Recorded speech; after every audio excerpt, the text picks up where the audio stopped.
thank you very much for the invitation. I want to speak about virtual reconstruction of sacred buildings, potential and challenges. I will explain a little bit about our workshop, what we are doing in Darmstadt. I will talk about, in general, digital models.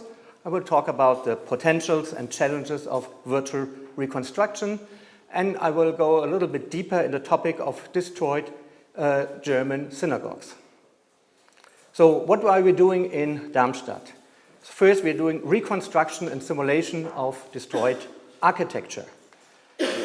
For example, Chinese tombs, or the Temple of the Khmer in Cambodia, the Ziggurat in Chorasambil in Iran, the Templo Mayor in Mexico City, or projects in Germany like the Dome in Paderborn, in Trier, or Würzburg.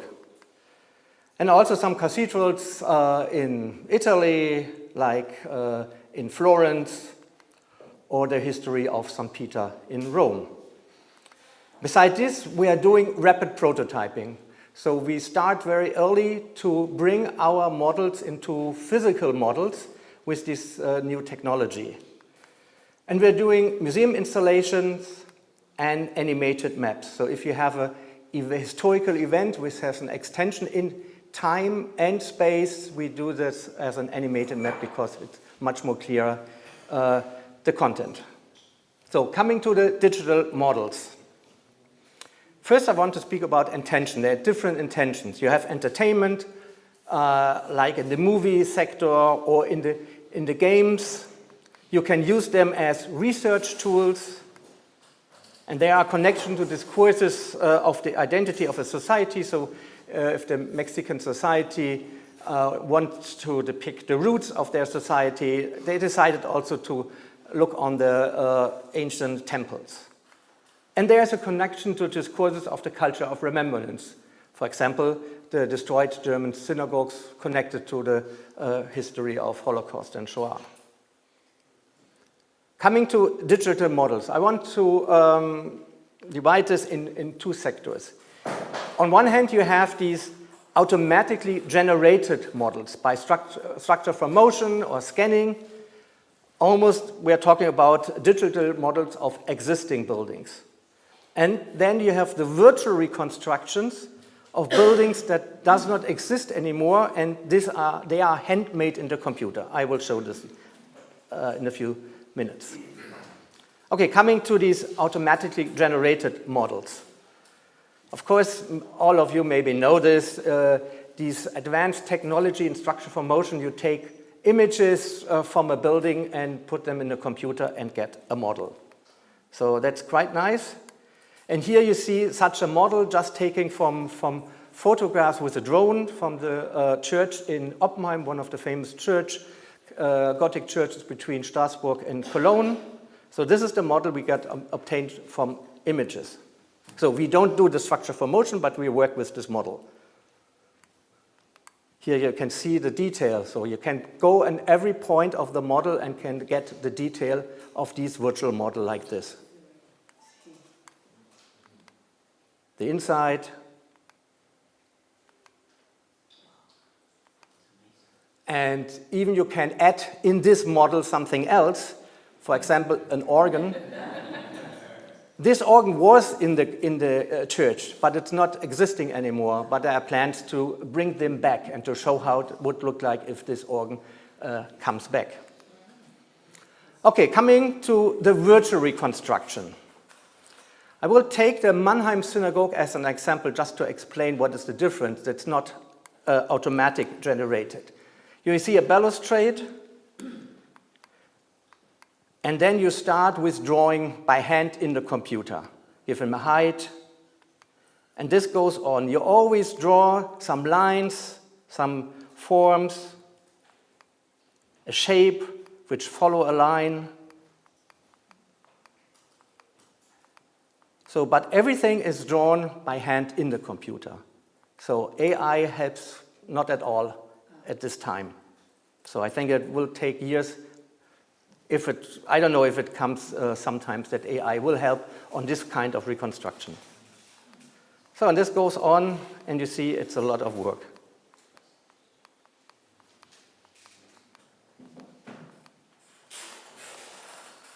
And then you are finished, and then there's a part of the whole interior room. And of course, if you have two of them, you can just copy and paste them. So that's a really good, nice advantage.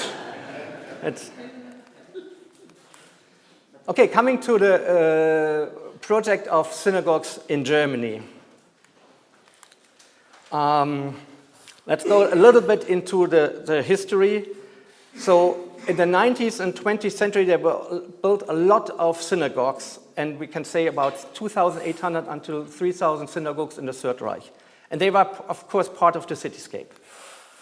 When the Nazis came to power, the first destruction started in 1933. And even before Kristallnacht, 60 synagogues were destroyed. Also very big synagogues like in Munich, Dortmund, Kaiserslautern. Here you see the destruction of the synagogue in Munich. The Nazis just say, we turn it down, and then the companies come and pull the synagogue down. After 1945, there were about 1,200 buildings left. And from these buildings, again, more than 360 synagogues were turned down. And only a few buildings were used as synagogues, like here in Frankfurt on the left side or in Bad Nauheim. Today we have about 900 buildings left. They are often reused, like the synagogue in Gentin, so it's the same building, just modified. And since the 1980s, we have restoration, and there's a dilemma. So there's one thing showing the former splendor, like on the left side, or leaving the traces of history visible. So there are two different concepts, and both have advantages. I like the right one more. And from these 900 buildings, you can say around 200 you can see that was a sacred building, an interesting and important building. And about 100, the interior or parts of the interior are left, so it's not that much. So, and in the larger city, almost everything is gone. So the question is, what remembers us on the synagogues? And you see here the main synagogue in Frankfurt. The situation today, there is a memorial plaque. So we think virtual reconstruction offers new possibilities. There was an arson attack in 1994 on the Lübeck synagogue by 4 neo-Nazis. This gives me an idea. Maybe the virtual reconstruction of synagogues could be an answer to this anti-Semitism. So, and the goal was to visualize the cultural lost, the beauty of the synagogues, and also to make a contribution to the memory of the Holocaust and to give a representative overview about the synagogues in Germany. So let's see some example. The synagogue of Dortmund and the inside. The synagogue of Plauen, famous Bauhaus synagogue. And also here the inside. So for this project, we were very lucky. We got eyewitnesses which told us missing information like the colors. So that was in the 90s. We don't have any eyewitnesses anymore for our virtual reconstruction of the synagogues. The synagogue in Leipzig in the neo-Islamic style. Or the Art Deco synagogue of Darmstadt.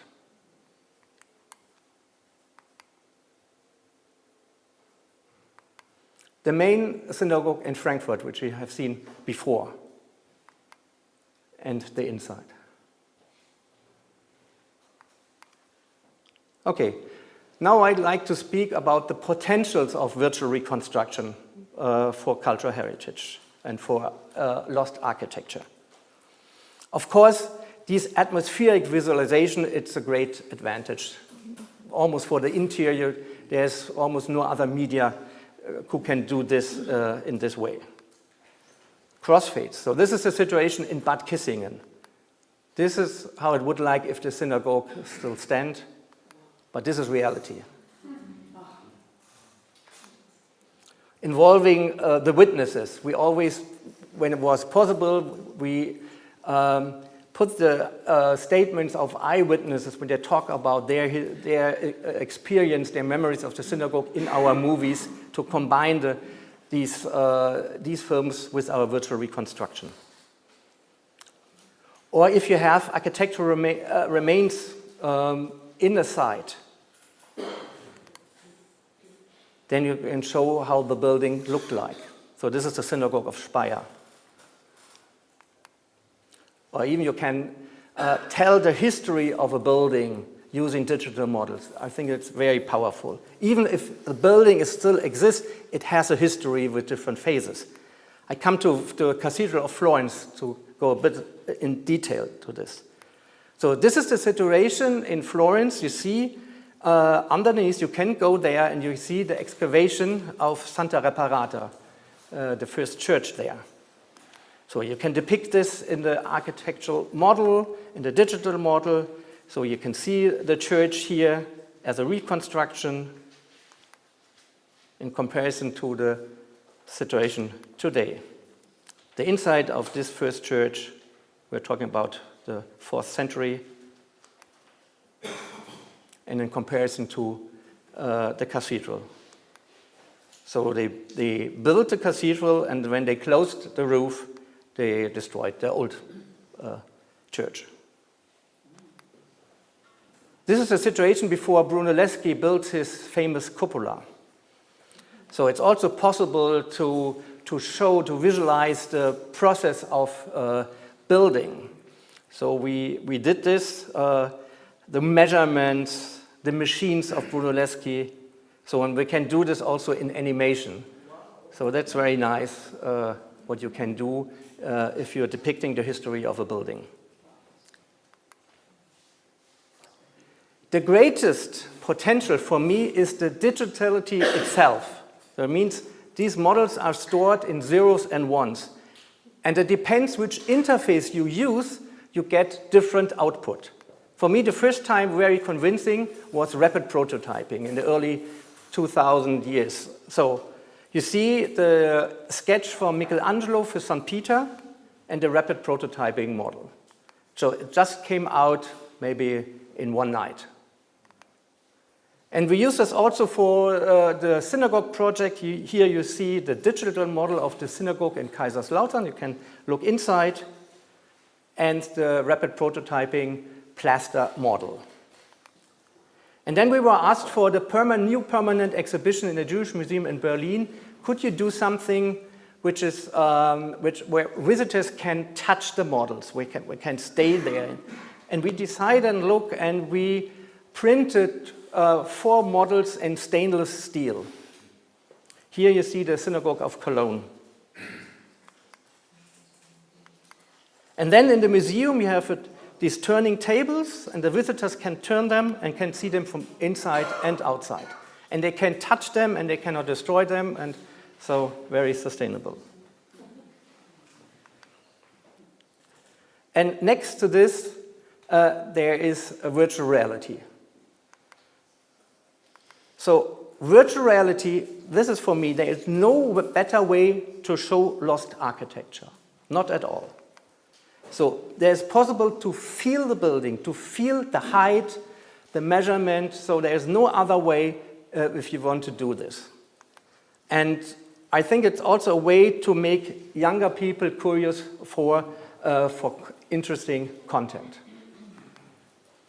And so I would say, with virtual reality, you come from the representation of space to the experience of space.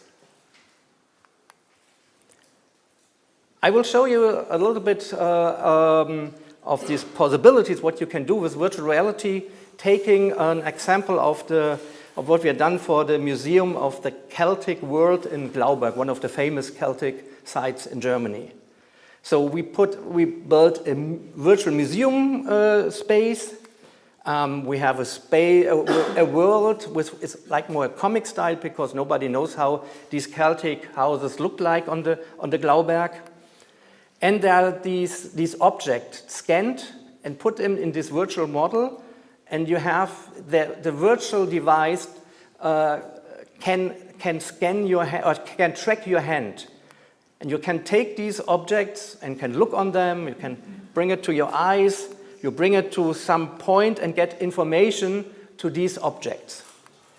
And you can use your hand to go to different points in this virtual world. And we created an archaeological virtual lab, for example, where you can see 3 variants of a Celtic wall, because they don't know, the expert don't know how this wall looked like, and so there are 3 variants, and you can go there and you can see it in the scale 1:1. So this is the challenge, not the challenge, this is the advance of virtual reality. You see something in the scale 1:1. And also there was a house where people can go virtually in, and where the orange circles you can get more information. And don't believe these virtual glasses will look in the future like they look on the right side now. I don't know if someone of you use these mobile phones again on the left, still use these mobile phones? I don't think so. So this was the beginning of mobile phones, and I think in a couple of years maybe we have sunglasses with virtual reality. And of course, potentials are also on the authentic sites with augmented reality. With our smartphones, we can see how these sites looked like before. The synagogue of Höchst in Frankfurt. But I like also analog augmented reality. You see a binocular, you don't think, okay, what can you see here? But if you look through these, you can see how it would look like if the synagogue still stands.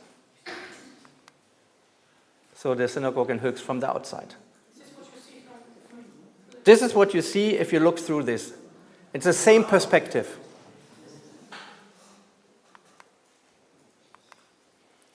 And another potential, of course, is public awareness. So if you do a movie from this virtual reconstruction, it's attractive for example, the TV sector, and CNN and BBC came to Darmstadt and sent a report worldwide. So that was very nice. And for the German speaking people, the nicest thing was a report in Sendung mit der Maus. So it's the most nice thing what could happen with your work coming in this. It's a future for children, very famous. And of course, you can bring this in exhibitions. Here we have a permanent exhibition in Frankfurt to the synagogues. And also for memorial events, like on the November 9th, we did a lot of these presentations with virtual realities and these projections on the historical sites. Okay, now I'd like to come to the challenges. One challenge would be to have this VR experience as a group experience. So, because normally you are alone in this virtual world, and this would be, I think, the next goal. And in the academic discourse, it's pretty clear there is a farewell to uniqueness. We have to think in variants. You see the possible virtual reconstruction of the medieval synagogue of Cologne. So we don't have maybe one synagogue, you could have 50 synagogues. So because there's always, there's nothing that you can say this is only one variant. It's always hypothetical, and you have a lot of variants which is possible. And you have the expectations from the audience to get almost photorealistic reconstructions. So like in the cinema, in the gaming sector, or primetime TV documentation. But it takes a great effort, high cost. And in the culture sector, you don't have this all the time. So there are also other concepts. So to communicate the content with simpler, graphical, interesting solution, which no so much effort, and even this could emphasize the reconstructive aspect of a virtual reconstruction. And I show you some examples. The ground plan of the old gallery of the Castle of Schwerin. There are all these nice old pictures from the early 18th century, and we put them on the virtual model, and you get rooms like this. I think it's very nice. It gets a very interesting atmosphere. In one room with the curator, they know all the pictures and we make a more atmospheric reconstruction. Another example is the St. Gottsberg Church in St. Gallen, a Caroline church, where we combine a very simple comic style model with the finds and the object of St. Gallen, of this church. Very famous capitals, and we combine this. Or the last example, the medieval Jewish quarter, red is the synagogue. From the bird's eye perspective, we choose this comic style to emphasize the reconstructive aspect, but on the pedestrian view, you see atmospheric model. So you can also combine this. One of the greatest challenges is the documentation of decisions. So why is the reconstruction look like this? If you don't document this decision, there's a loss of the knowledge behind the model. And these reconstructions are not scientific. So almost all people do reconstruction with scientific aspects. So if we always do our reconstruction with people, art historians, archaeologists, who knows this building, and then maybe they are famous enough, and then, okay, this was the advisor, yeah, that should be scientific enough. But in the scientific way to speak about this, it means it has to be traceable, publicly traceable. So that if you show the sources, your argumentation, someone can, if you follow your intellectual argumentation, came to the same result. But if you don't show up your argumentation, it's not traceable. So the goal is to make this documentation publicly comprehensible, of course via the internet, and also to show possible and rejected variants. And we have to develop scientific models like in other disciplines. And we got a chance to develop an infrastructure for such a tool, such a web tool, EduVir, the infrastructure for documentation of virtual reconstruction.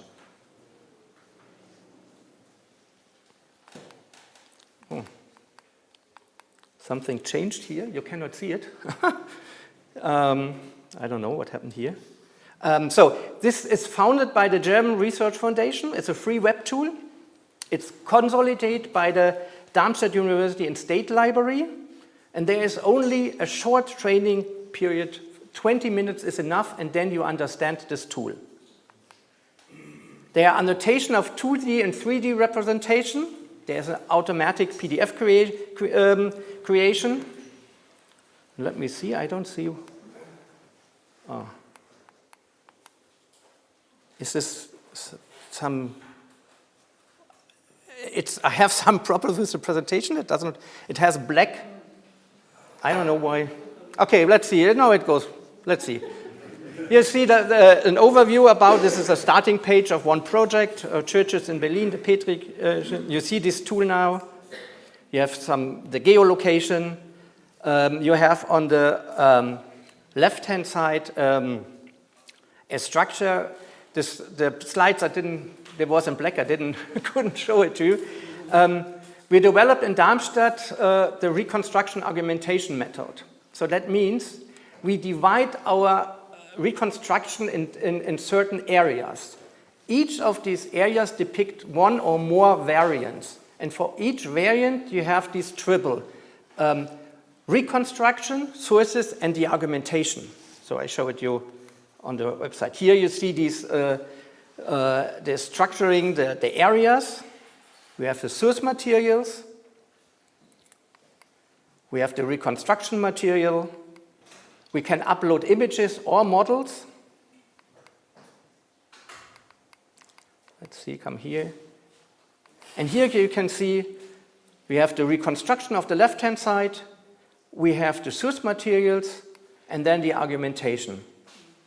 So that's pretty easy. You can have this in as many spatial areas you want to have it, and then you can start automatically. You don't have to ask us. You can just go to eduvir.com and you can make a project and can start with a reconstruction documentation. And even maybe it's possible, as I noticed yesterday, for a real reconstruction, this could be also done for a real reconstruction, not only for virtual reconstructions. And of course, you have these different variants. You see here one variant, and here another variant. And then what's very nice, you can combine the 3D models with the sources in the models. So you can see a plan, and then you can shift the plan. You will see it now.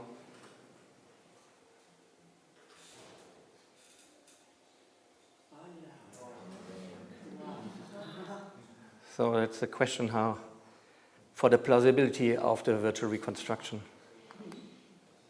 And you can export your project as a PDF or docx document, and then you get it also, if you want, in a paper form.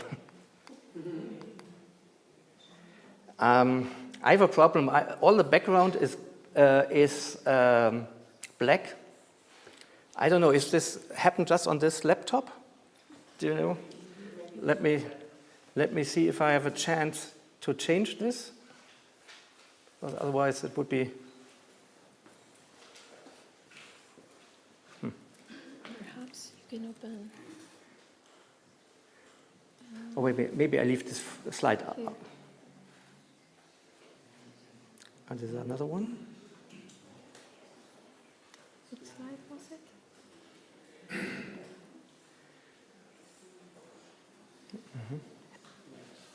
Then we have only white ones. Okay.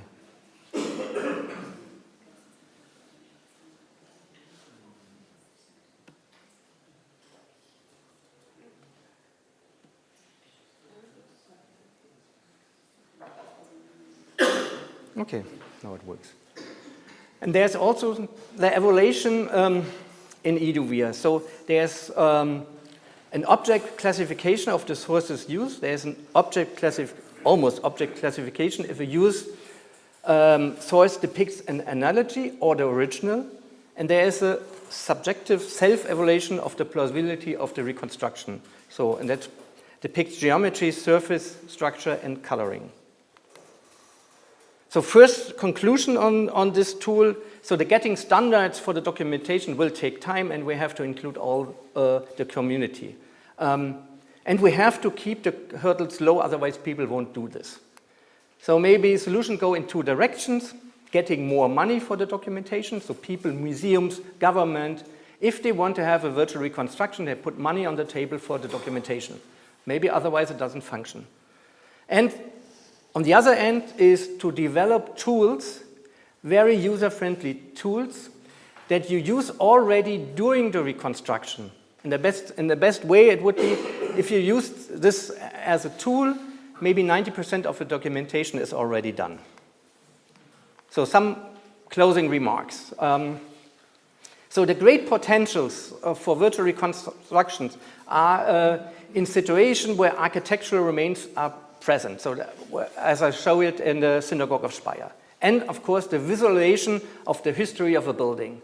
So I think there is no other tool who can do this in this way. Besides maybe haptic models, but they are also, this could be also an interesting thing. And a detailed virtual reconstruction advanced research. So if you go very in detail, you have to ask questions. And if you don't ask, you don't get an answer. So as more as you ask, maybe as more answers do you get. And it's interesting technology to make younger people curious about cultural heritage. But first content, then technology. So the digitality is for me the most interesting potential. The example of rapid prototyping or virtual reality. So what I told before, the change from depicting space to experience of space. There would be a difference between permanent and temporary exhibition, talking about bringing this into the normal audience. and you have money, you must have money to maintain the used technology. Otherwise, you will turn off content. So, less technology could be more sustainable. Thank you.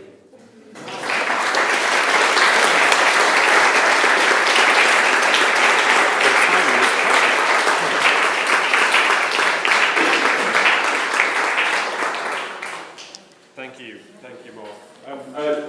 A really interesting conversation. So we've got time for some questions. There's a hand. We'll go to Michael and then from there.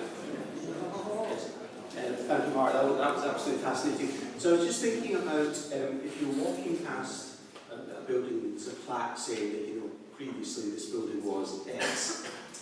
The best way for the passerby, would it be QR codes? Would this work with a QR code? What would it be? As I say, if you're walking down the street and there's a plaque and they say this was once the medieval town hall and you wanted to experience it, see it, or through the plaque, would it be a QR code? Would this work with QR codes? Or what It could work. What would be the methodology for accessing the image?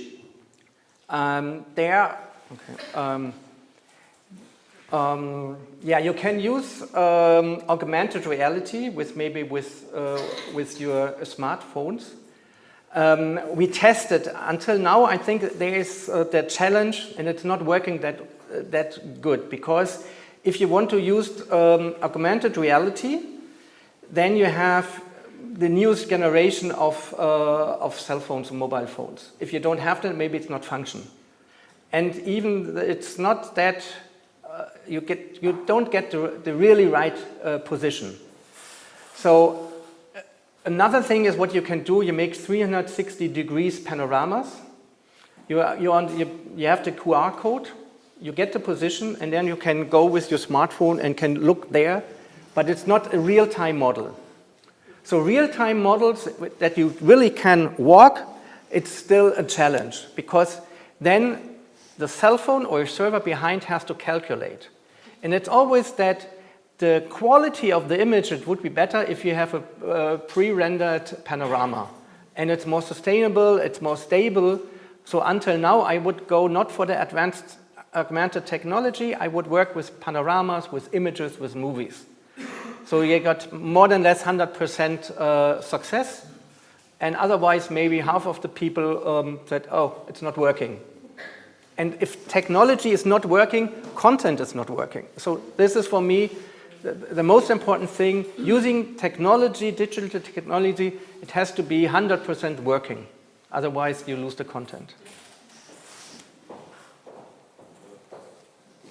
I want to thank you for this, and I want to say it's an honor to hear you after reading about and writing about your work for years now.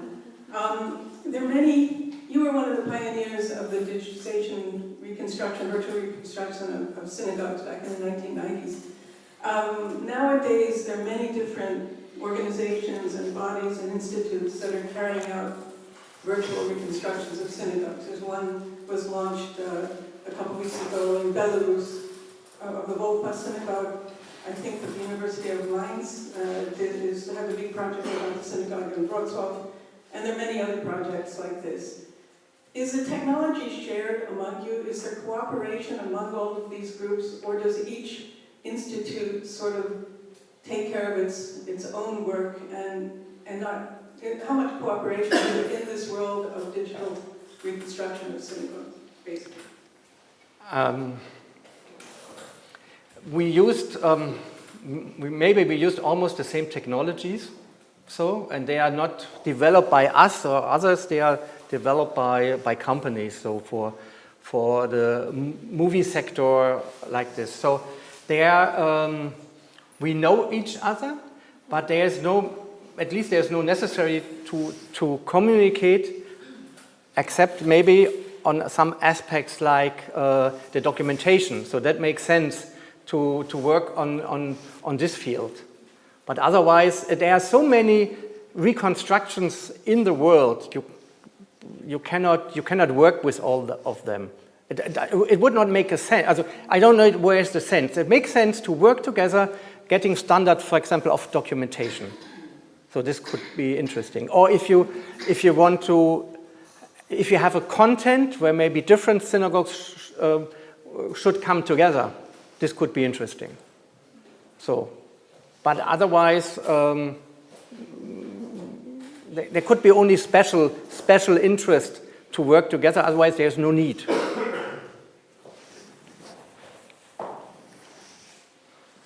Wow. I think that's from all of us as we oohed and ahed throughout the presentation. Much of what we do, at least much of what I do, is about emotion and about people. I noticed that people were missing from many of your renders. I wondered if you incorporated sound, emotion, and people in your work, in your renderings. Yes, there is sound. We have movies, and there is a speaker where he or she tell a story. We have these eyewitnesses or other people talking. What we never do is we don't reconstruct people in our synagogues, because the people are, you cannot reconstruct the life in this way. This is gone. So that's always, the empty synagogues for us is also a symbol of the Holocaust. That so many people were murdered, were expelled from all these sites. So empty synagogues is also a symbol.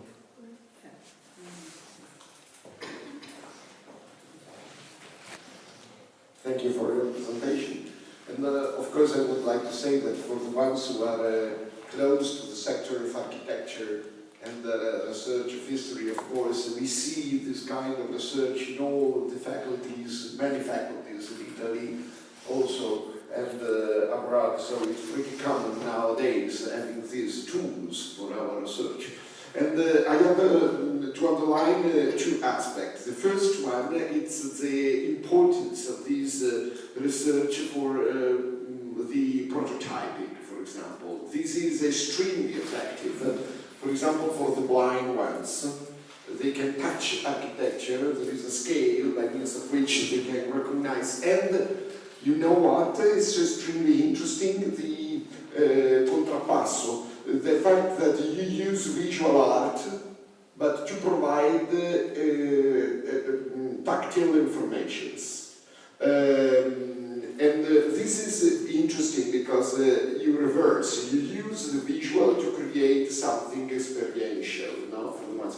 But the second thing on which I would like your opinion. There is, in my opinion, always a risk when you have too detailed or try to do too detailed information, because from one side, everything is reduced to a kind of animation. If you're not very well cared, the surfaces, the materials, it's time to be in a kind of animation, like in fact it's extremely worthy working with gaming and films rather than documentation.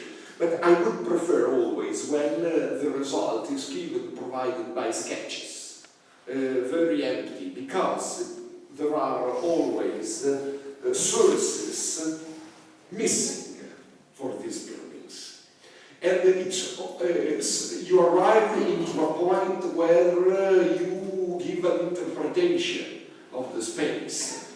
And it's difficult to declare this into the final documentation. So, in my opinion, if the work, when it's supposed to be for documentation, for museum research and so on, stay at the scale and as a result of a sketch and not go into detail, because we always miss something. It's very difficult to have a complete documentation which allow yourself to reconstruct the building. I just quote the example of graffiti, for example. Graffiti is a typical thing which was extremely common in ancient Rome or of which we have no documentation at all, and the result is that we provide a kind of space and landscape which is not real, I would like to say. Instead, by means of sketches, it's more clear that we give an idea of the space without pretending to show the effective reality. This is at least my interpretation. I have a different opinion on this, and I showed already something. It's pretty clear that we don't have 100% certainty of what we reconstruct. That's pretty clear. So maybe we have to divide it in the academic world and the public world. The answer for the academic world would be go as far as ask as much questions, go as much in details, and document the answers. Then everything is possible. If you say, okay, there's only 90%, there's maybe 10% what we know, and 90% is analogies of other synagogues or other buildings, and you explain it. For me, this is okay on a scientific thinking. You explain it. So, for the general public, for the subject of the subject, for the synagogues, I would say the intention is to show the cultural loss. And we have these glorious, these wonderful buildings, and a sketch is not enough to show the cultural loss. So there you have to go in atmospheric reconstruction to show this. And even on the subject of the synagogues in Germany, you have photographs, you have plan materials, we work with eyewitnesses, so there was, I would say, enough source materials.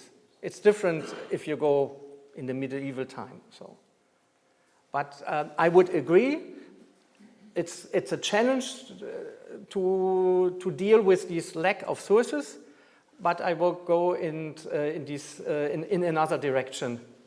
Go in detail and document it, or what we also do, we don't go in detail, we have this comic style. That's also one solution. But I think the question is also, what do you want to do with the reconstruction? Maybe if you want to tell a story, a comic style, very abstract model is enough.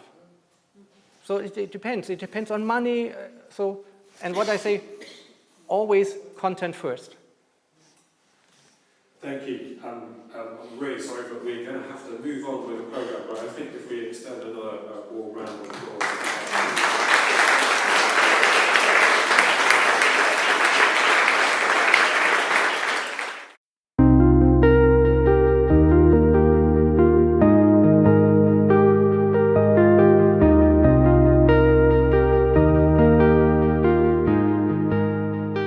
It is a privilege to be here.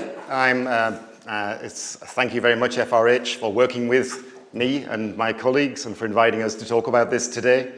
And thank you, Peter, for setting this up so well, telling people about a potted history of what I did.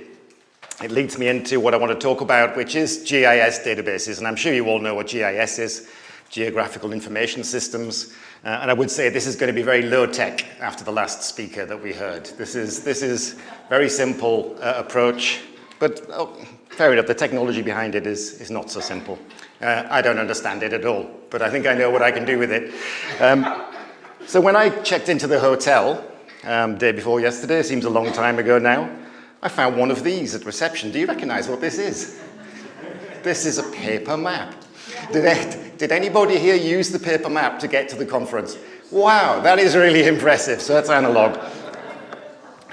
And when I started my career in archaeology and started working with churches, it was always necessary to take a paper map with you. So we used to take the excellent Land Ranger maps around to find the churches. And I was always in a position where I had to, if there's a spire, there must be a church around here somewhere, which was often quite difficult.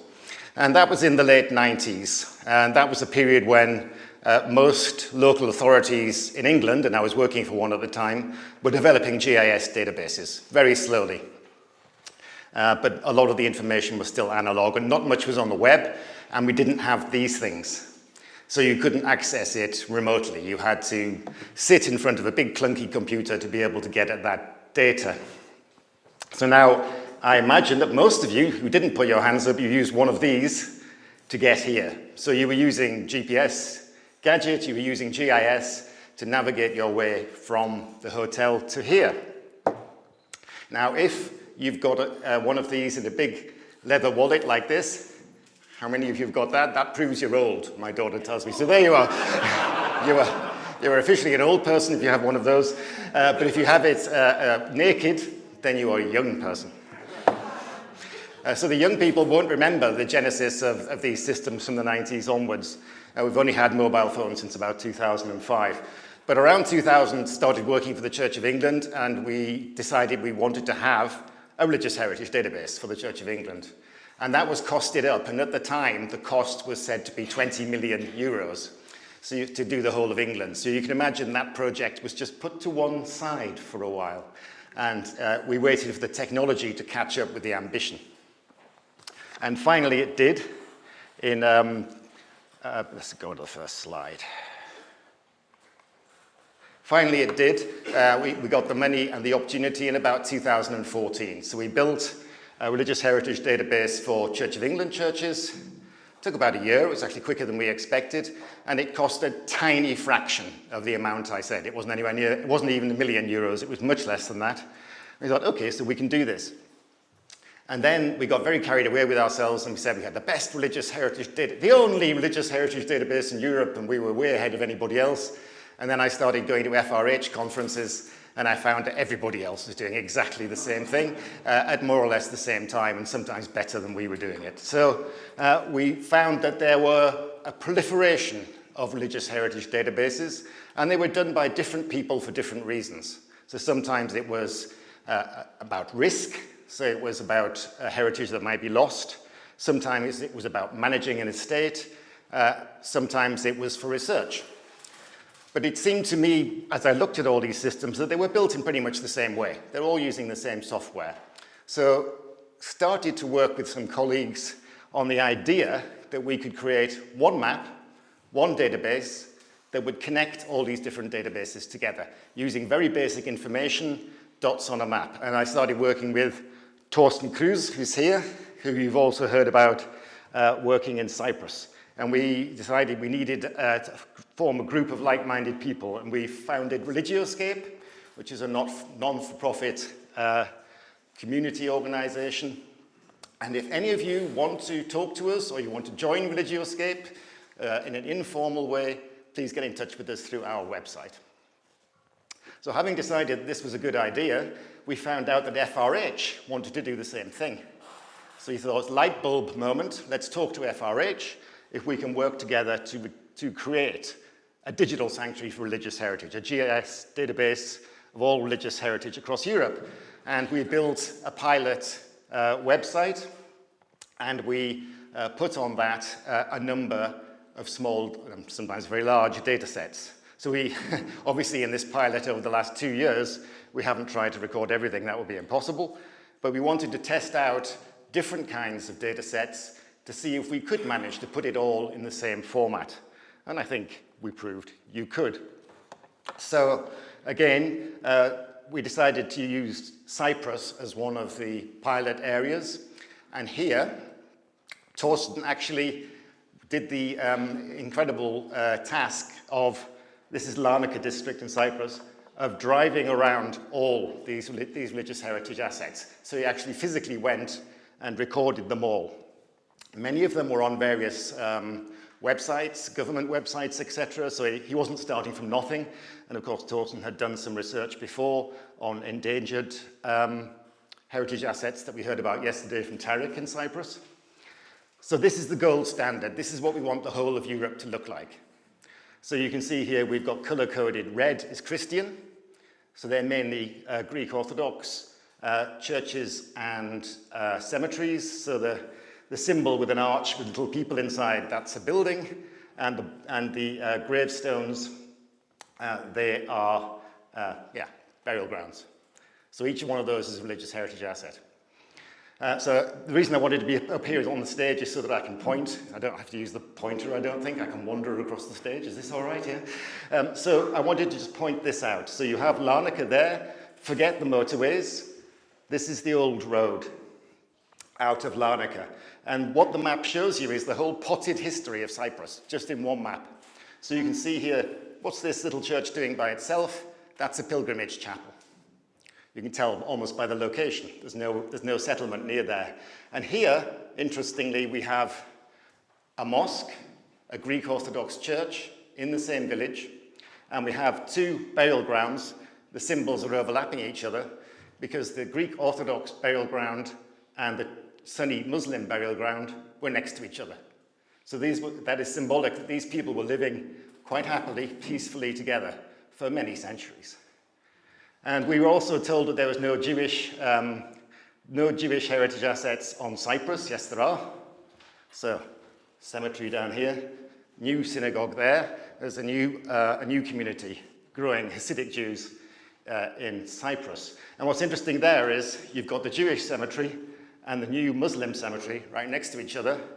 And the reason for that is it's outside the town, it's cheap land. If you go there, it's a very scruffy piece of land indeed. And the Jewish cemetery is no longer used. So again, you have heritage assets there at risk. So that's what it's going to look like. You can see at the top, there is a bespoke number of fields there that you can click if you want to look at a particular kind of religious heritage. This is perhaps a bit more a problem for today. This is Uman, so I've looked for Uman in Ukraine. And here you have, this is a pilgrimage town for Hasidic Jews, and you have 5 mosques. You have, the old, let me point this out. This is the old cemetery, and then there's a new cemetery, and then there's a new cemetery, and the Jewish population is moving in this town. It's moving outside the center. And it's actually, this is up to the minute stuff, because here's a security alert just a few weeks ago from the US Embassy warning US citizens not to attend the annual pilgrimage to the grave of Rebbe Nachman during Rosh Hashanah, because, as it says there, you may well be hit by a missile. And it didn't have enough air raid shelters to cope with 30 to 40,000 Hasidic Jews making this pilgrimage to that burial site. So that is clear and present danger for religious heritage, and mapping it is a form of protection.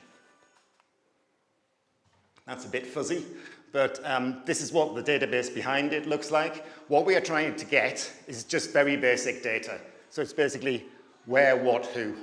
We're not taking huge data sets and putting them on here. So it's basically a skeleton of information, who's looking after it, and then we will have a link to a website where more information is available.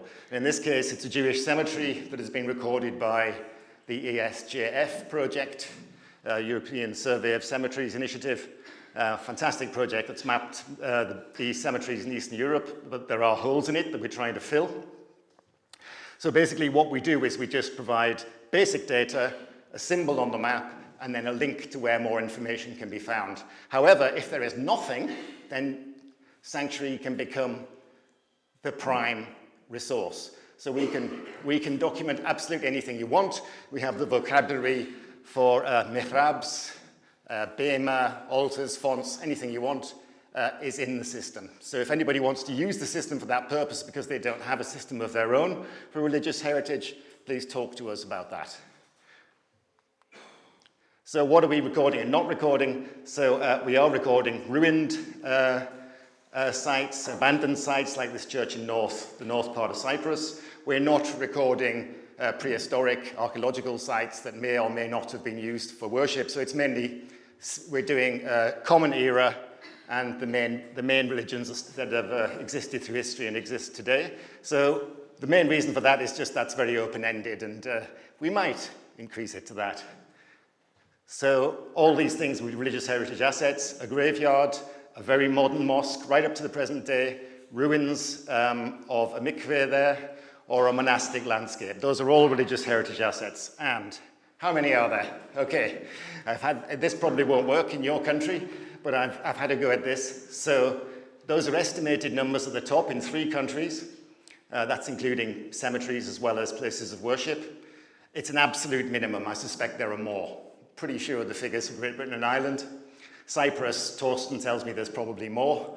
But basically, we've got roughly 1,600 religious heritage assets per million inhabitants.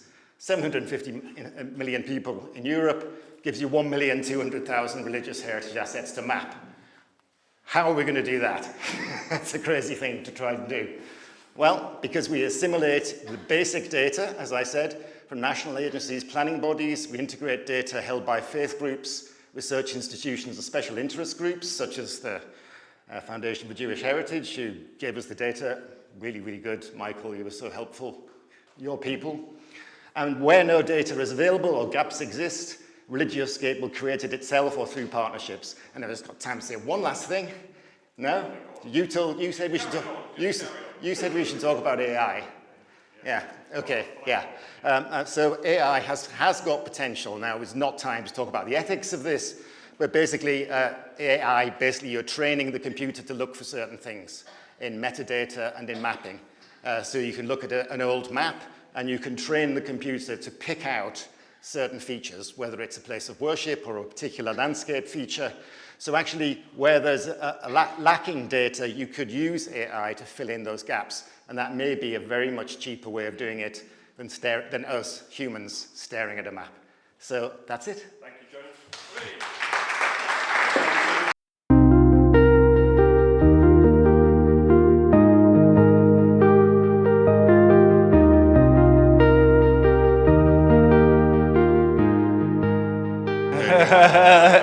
As it starts, boom, right? Now for something completely different, right? So the Islandmagee digital project is directed by myself and Victoria, and it aimed to take intangible culture and religious heritage. Oh, yeah, absolutely. Sorry, yeah. The intangible cultural heritage to new audiences and creative outputs, a virtual reality app, a video game, graphic novel, an animation, and digitized original documents. This is the website here. It's conceived as an interdisciplinary co-produced public history. Academics, developers, students all working together to find new ways to analyse, to look at and curate the story of Ireland's last witch trial in Carrickfergus, County Antrim, Northern Ireland in 1711. The trial is centred on 8 women and 1 man who were done for the bewitchment of Mary Dunbar, who was an 18-year-old, and they were all convicted. So the 2 main project elements are the video game and the VR. And the open world video game that we developed in-house, you play an investigator trying to find out what happened to people in the case. This allows the player to explore why a strict Calvinist Scottish diaspora living in Ireland believed it was being attacked by witches. You're confronted by a people under siege in their minds anyway, through religious discrimination and intolerance. They think that they're being tested by God using the devil. The VR is a more immediate and more experiential way of exploring the story, and it allows the user to explore the religious mentalities of those involved. By interacting with the environment and significant objects, by picking them up within the world, you experience what it's like to be bewitched and what it's like to accuse other people of being witches. So this allows you to plunge people into a moral, magical universe where supernatural essences even, that God, the devil, good and evil spirits are real. And they constantly interfere in the everyday world. So witchcraft is real because within this mental and religious framework, it makes sense. So digital technologies are perfect. Are perfect for exploring this. You know, it gets the message out to younger audiences and diverse audiences across the world in the way books in English wouldn't, do, like my books that are written. So it's hidden history because Ireland, like Poland, was left out of traditional histories of the early modern witch trials that cost 50,000 lives. So it was hidden history. And we're also dealing with intangible cultural heritage here, because if you go to Islandmagee, it's an 8-long-mile peninsula, there's nothing really left. The house where it all happened is a private residence and there's no access to it, so it has to be, intangible. It's also sustainable as well. It's a small community And we all know, you know, the damage that can be done, you know, just the environment, but also to local communities when it's a success story, when the heritage takes over. It can be a curse as well as a blessing. And so this visiting it digitally and recreating it digitally is a way to do this. So the game and the VR allow users to investigate the trial in their own way, but we've ensured it's sensitively and accurately handled because we're dealing with real people's past, and some of them still live there, their ancestors. It's also difficult history because this is Northern Ireland, where religious history and all histories are contested. It's post-conflict, but it's divided, so you have to be careful. The early modern witch trials are basically, you know, contested history anyway. You know, everybody has a different take on them, and even academics fight over everything, you know, to do with them. You know, they never agree, you know.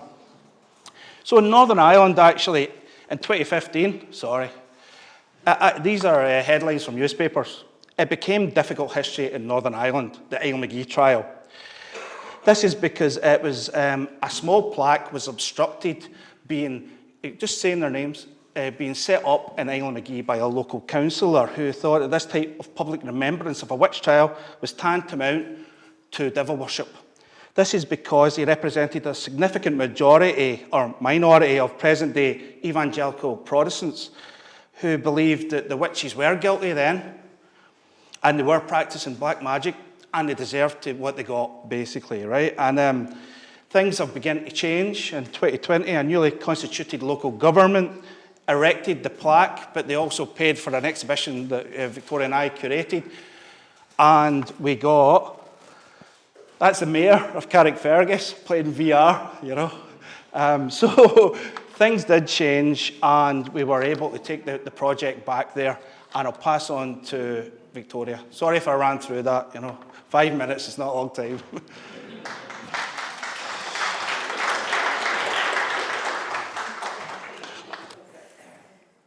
Hello everyone, how's it going? I'm Victoria, and I want to just jump off where Andrew left off there. So this is the video game. Just a little bit of context. I think cultural audiences are changing. So I'm a senior lecturer in cinematic arts, and that's very much kind of what we're dealing with in our faculty. Today, the most complex task faced by those in public outreach about cultural heritage is to deliver an experience that is both entertaining and educational, to be very informative but not to be boring, and that's a really difficult thing to achieve. I think it presents a real challenge for people like Andrew, who's a future-focused historian of a difficult past, who helps the public make sense of their world and how to kind of act more honourably in it or within it. So you're now required to kind of present the painful and the controversial, but in an attractive and meaningful and engaging manner. And that's a really, really hard thing to do. And it doesn't surprise me at all, because dark, entertaining, cinematic representations in film and TV have taken up the central position, really, in translating and transmitting difficult history to younger audiences. It's a very difficult thing to kind of compete with. So when I started working on Andrew's the research project and kind of creatively adapting it, representation becomes especially difficult when you're dealing with the intangible, especially a magical and moral universe. That was quite a challenging thing to do. So this is some screenshots from the game. So you're dealing with God, the devil, good and evil, ghosts and magic and demons and so on. Our video game is very much a frightening one. So we utilize the prism of the horror genre, in case you couldn't tell. Because, you know, no other genre gives credence to the supernatural like horror. There's no other genre that can touch it for that. And of course, some will kind of recoil in horror at the thought of us taking such an approach to a difficult and painful history. But if you read the history, actually, it is really horrific. There's spider witches and whatnot. So I guess it's through a wise amalgamation of digital technology and storytelling and education It is possible, I think we've come to believe, to meet a dual perspective where you present a history which is factual, it's painful, it's controversial, yet you can do it in a deeply engaging and attractive manner. So I just want to reflect very, very briefly on 5 key lessons that we've learned from adapting Andrew's historical research, which took a decade to kind of unearth the trial, into creative practice, just with a special focus on the video game. So the first thing we want to recommend is maintaining historical accuracy, obviously, and authenticity where possible. This was really crucial to our development team. So our primary goal was to illuminate the past. No characters or names were changed. No dates, locations, or major events are invented. In the game, we base this all on historical record. Whilst at times we kind of deliberately and creatively move away from fidelity, that's important sometimes within creative practice. But so illuminate the past and stay authentic and kind of accurate. But we also want to recommend making a real attempt to infuse the creative adaptation with contemporary thematic resonance. It's really important that you have a conversation about the themes early on. And I think actually thematic fidelity might hold even more weight than just merely maintaining kind of story fidelity. So our approach was to draw on the key themes, the concerns and the issues and the fears of the past, but especially those that could be related to the present. And Andrew's research is teeming with these really kind of engaging themes that kind of tell us a little bit about why the world is the way it is right now. So for example, in the game, the players encounter the accused women. They take their POV at times. We see their agency. We see them really resist. These are angry women. But we also see their poverty, their marginal status. We come face to face with their disabilities. And we also are kind of, plunged into a world where there's a wider political and religious turmoil that causes this great sense of fear. And interestingly, we've worked in partnership with community groups. Much of this has been disabled people, marginalised women, queer women, and the feedback's been really, really encouraging.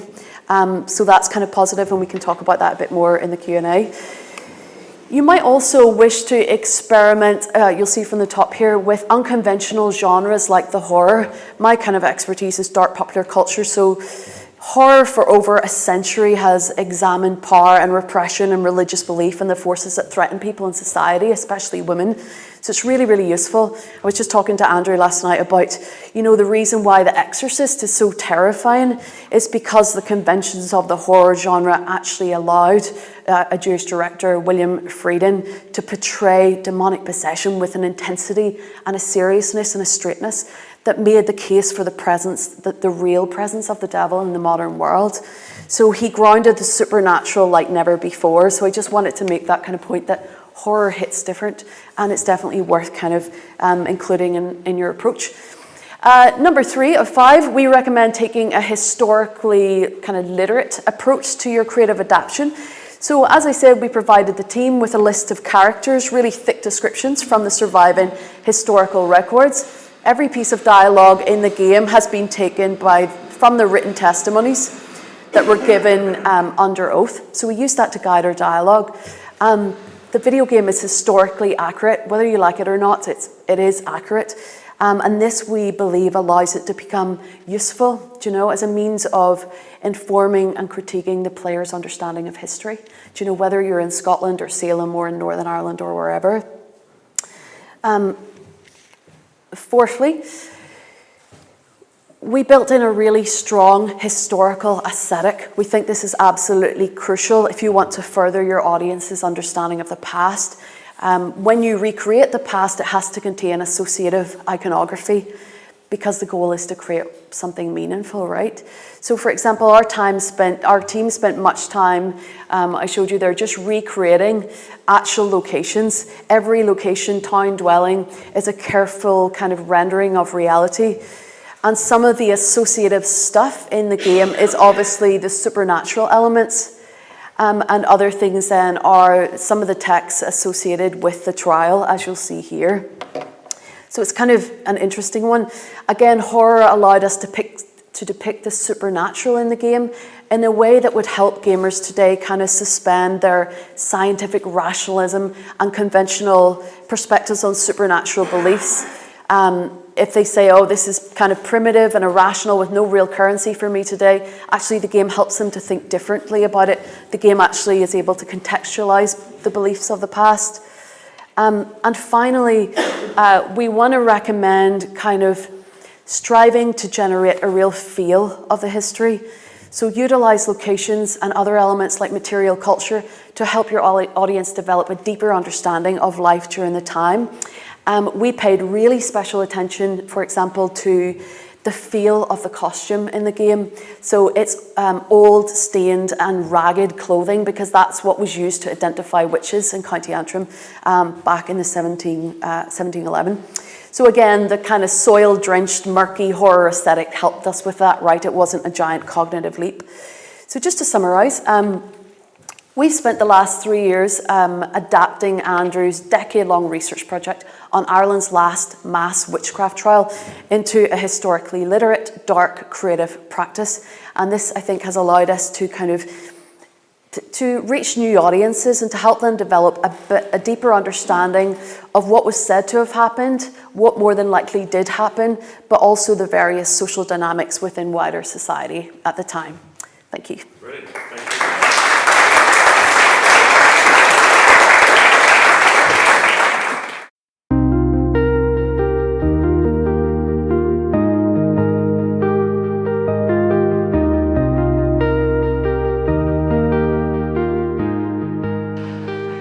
Okay, well, first of all, I'd like to thank you for the opportunity to speak. I have 5 minutes. I've broken the presentation into 2 components, and I'm going to set my timer for the first component. But I would also like to say that Daria Belkuri, who is a PhD candidate in our lab, was scheduled to speak. I'm her less interesting replacement. So what I'm going to do is show you a number of 2 specific projects that we're doing at the lab at the Scott Sutherland School of Architecture at the Robert Gordon University in Aberdeen. And just as a bit of background in terms of myself, I'm an associate professor at the school in architecture. I'm also a lecturer at Johns Hopkins University dealing with cultural heritage in the digital age. During COVID, I was one of the co-editors of a European Commission report on digital standards for cultural heritage. And then finally, at the lab, I'm the project leader of the urban model of Aberdeen, which is using gaming technology and immersive visualization to represent the entire city. So this is the issue that we have in Aberdeen. There are a number of significant buildings that are closed or in the process of closing. And there is a certain level of urgency to document what is there for a variety of reasons. And from my background as a researcher, we're looking at using terrestrial scanning, digital photogrammetry for a variety of reasons, including objective dimensional survey, structural monitoring, asset register, CAD and 3D for adaptive reuse, digital preservation, and something that is very important to south of the border, I'd have to say here, is evidence of crime. And then on the more positive side, using the information for exhibition and interpretation. So there is an urgency with cultural heritage projects, and I'm going to show you 2 projects that we've been working on, one in Cologne and one in Aachen, Germany. And of course, all buildings are changing over time, sometimes not really for the better. This is Cardross Seminary near north of Glasgow, which is a derelict building, which is now in that type of condition. This is where I used to work in Glasgow. This is Charles Rennie Mackintosh's famous Glasgow School of Art, which has caught on fire twice. And it's horrific and unfortunate, but what we do with the technologies is to that was my timer. Okay, I gotta move quickly. Wow, okay. So the technology we use is a variety of systems. This is actually in the center of Aberdeen. That was a church that we scanned in a day. That's St. Nicholas Cathedral. But what we use is a variety of systems So digital imaging for photogrammetry, thermal. We have drone-based photogrammetry. We use SLAM scanning. We have 3 Zoller and Froelich terrestrial laser scanners. Drone, which has scanning and thermography, SLAM scanning, and then the big one is aerial LiDAR. So we have a system that sits as an airplane and flies above the city. The drone is one of our kind of staple tools, but the main one is the terrestrial laser scanner, which is right here. And I'm sure over the years you've seen presentations on laser scanning of cultural heritage sites. I'll just speak over this. This is a project that I did years ago in Glasgow for Glasgow City Council. So we laser scan buildings. If you want a discussion about that, please catch me afterwards. But then we photo texture. So the important component of our work is dimensional integrity. We want to make sure that the 3D models are accurate and have a set level of error and dimensional control. So with regards to documentation, I have 2 projects. One is the Cologne Cathedral UNESCO World Heritage Site. And this is quite an interesting image that I found recently. This is the artifact storage, the archive during the war, which the cathedral put some of their precious artifacts into that space. And what we're looking at is digital preservation. So we want to do the digital version of that. So with Cologne, over a period of 6 weeks, the entire building was scanned using a variety of scanners. At one point, there was just myself and then a few other people. We're trained. We have working at height certification, and I have industrial ropes, so we're able to climb up onto the towers. And that's important because when you're laser scanning a building, you want to encompass all surfaces. That includes towers, roofs, parapets, and then also going below at times if there's crypts. A more current project, this is going on right now at Aachen Cathedral. So we've scanned this building inside and out. We've used laser scanners, we've used drones, and we've used photogrammetric cameras. The challenge with Aachen is the interior because of the surfaces, which are incredibly ornate. I am really flying through this. Usually this lasts about an hour to do a presentation. We use a variety of scanners, and in this situation, it's in partnership with the University of Rome, Sapienza, and also Aachen University. So this is the scan data, the pure scan data, and it's really quite amazing. We've interrogated the data, and we've been able to prove, in particular through Carlo Bianchini at Sapienza, some very interesting elements within the building that were unknown. So we're able to use that data to generate new knowledge. And then from my side as an architect, I love the 3D, but I love 3D that is dimensionally accurate. So connecting the interior data with the exterior, and then bringing in things like the complexity of the dome, which is really quite incredible. So this next, oh, sorry, no, I got images. Yeah, so the other thing is that we can generate photorealistic textures that sits over top a dimensionally accurate model. So that overlay is extremely important because we want it to be accurate, but we also want it to represent the actual textures. And this is, one elevation is massive. If I printed it up, it would be floor to ceiling. But you really do pick out the detail. And I could go anywhere on that image and generate that. Also being able to cut through it, as you saw with cross sections, looking at and interpreting the building in different ways. Okay, this is, yeah. So there's a bit of sound with this, but that's okay. I'll talk over it. So this is the scan data. This was over probably 3 visits. Each visit was about a week. And what you're seeing is kind of a glass box version because I want to show you that we have the exterior and the interior. And we're able to easily animate the data. We can have it as a solid model, or we could cut it apart. But the big thing for me is that we've also integrated the exterior, the context, the urban context, and then you could see on the inside some of the interior structural elements. So a team of 5 people went through this building on a number of occasions, scanning everything that we possibly could, and then also the photo texturing. But this is just, I just like this a lot. So this is This is exactly 2.5 minutes, and that would be the end of my presentation when it goes through. But this is the great thing about laser scanning for me. You know, you're not just picking up the architecture. These little squiggly lines down here are the people moving through the square. We pick up, to me, what I'd like to see is the actual building. Even, you know, people on the streets or rubbish on the building, the graffiti, the true patina of a structure. But at the same time, that has to be dimensionally accurate. So we have to be able to prove the survey quality of the information. And then with it, you could do whatever you want.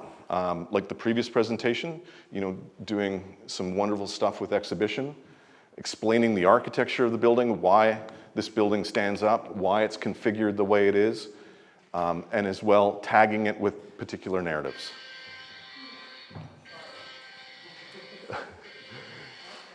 And I think that's a hint. So,